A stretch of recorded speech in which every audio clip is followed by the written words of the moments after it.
Lemonade. I'll give you the basic ingredient ratios that I like. We'll make it with sugar, fake sugar, syrup, extra flavorings, different lemons, and we'll all be better people at the end. I'd figure a single lemon makes 2 servings, but lemons vary a lot in size and juiciness. Oh, and there is a good reason to cut them along the equator instead of pole to pole. If you go pole to pole like that, it's like cutting into a house along one of the main walls. You don't open up many of the rooms. If you cut along the equator, you open up all the rooms, and it's easier to get the juice out.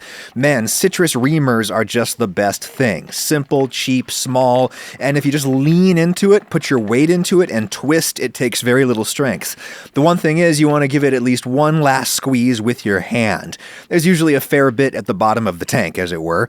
You know, with the reamer, it's surprisingly easy to puncture those juice vesicles, even on the lemon that we cut wrong, but the main problem is that it doesn't fit around the reamer as securely. I'm afraid that that's going to, slip off. You could use bottled juice, sure, but I think there's really only 2 good reasons to make your own lemonade, and one is to have really fresh lemon juice. You can tell the difference. If you don't have any kind of juicing gear at all, I would suggest rolling the whole lemon around under your weight for a sec, just to loosen up the insides, and then you cut, and then you squeeze. Oh, gotta remember to catch the seeds, if you care. I don't, really.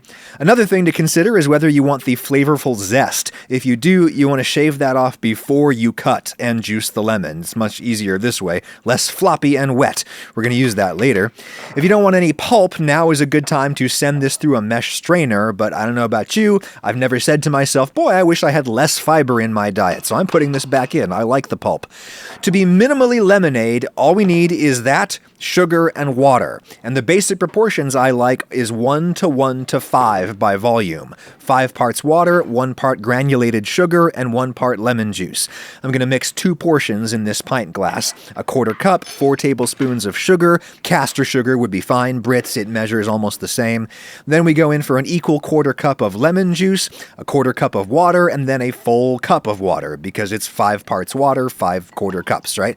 I do not understand why nearly every lemonade recipe online tells you to boil up some simple syrup first and then let it cool back down again before you mix.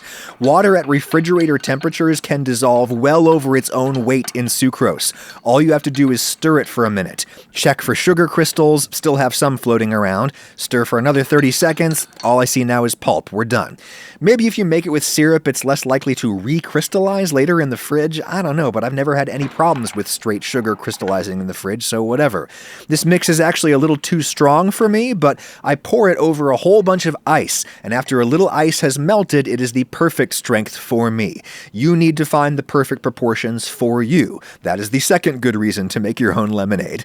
Can you use an alternative sweetener? Absolutely. Just check the label for the conversion ratio.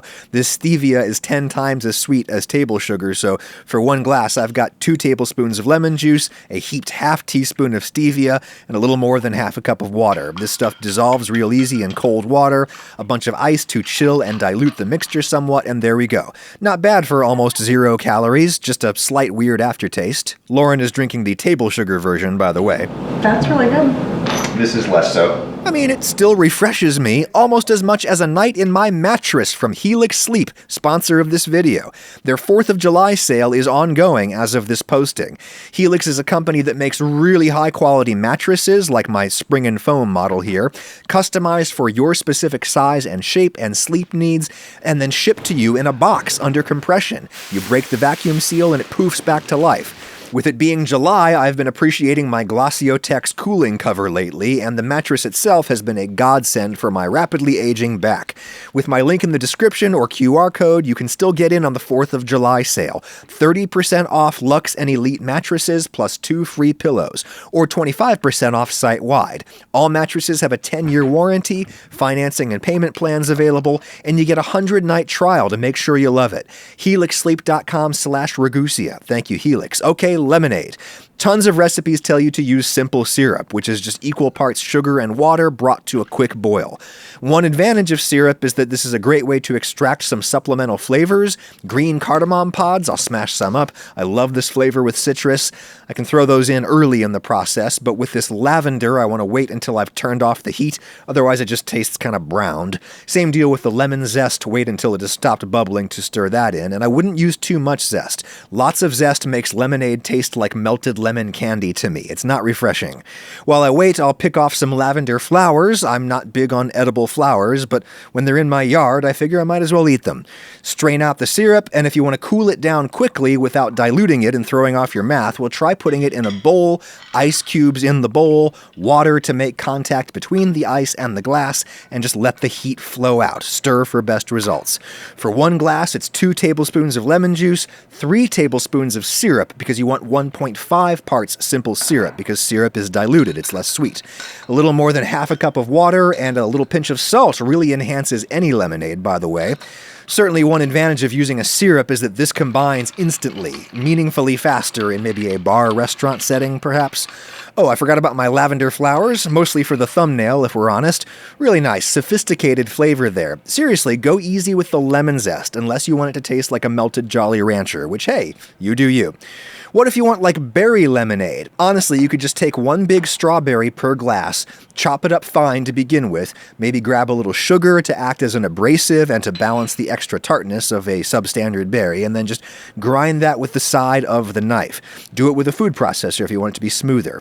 Just drop 1 berry's worth in for 1 glass, stir, and I think the raw flavor in that is outrageously good, and you could strain out the chunks if you wanted to. If you want something even more refined, you could make a berry syrup to use as your main syrup in the recipe. I cut the ends off those strawberries, by the way. I don't know how much sugar. It's going to depend on the berries, and we can taste it later. Just a little water to get heat moving into everything and to stop the pan from scorching in the early stages here. Bring to a boil, hasten things along if you want by mashing the berries. When lots of bubbles start stacking up on themselves, you probably have a syrup-like sugar concentration. Strain that out, and again, it'll be 1 part lemon juice, 1.5 parts syrup, pinch of salt if you want it, and the water. Lauren asked me to make it this way with a cooked strawberry syrup, but honestly, it tastes like Kool-Aid to me. I much prefer the raw strawberry. Oh hey, try not to leave lemon juice on stone countertops for too long. The acid can chemically etch the surface. It wears off over time, but that mark is going to be there for weeks. One last variation to consider is using Meyer lemons. These are a cross between citron and a different hybrid that's more like an orange. They have a slight orangey taste to them. Now let's get a charming vintage picture for the thumbnail. I was just keeping a fish in this, don't tell anyone.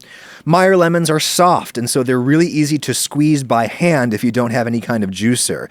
They're a little bit sweeter too, so I'm not sure how much sugar I'm going to need, but I'm just going to eyeball it and then taste. Water. These proportions should be visually recognizable by now. A few pinches of salt, because I've got several portions here. If you think salt is weird, then you've never enjoyed a sports drink. And have a taste. Needs a little more sugar from me. You just add a little of everything at a time until you find the proportions that you like. Pointless lemon slices purely for the thumbnail, and there we go. I prefer the regular lemons, a little brighter and fresher to me, but the Meyer lemons are a lovely change of pace. Oh, are you not supposed to drink directly from the spout? Well, you're not supposed to keep betta fish in your drinkware either, so sue me.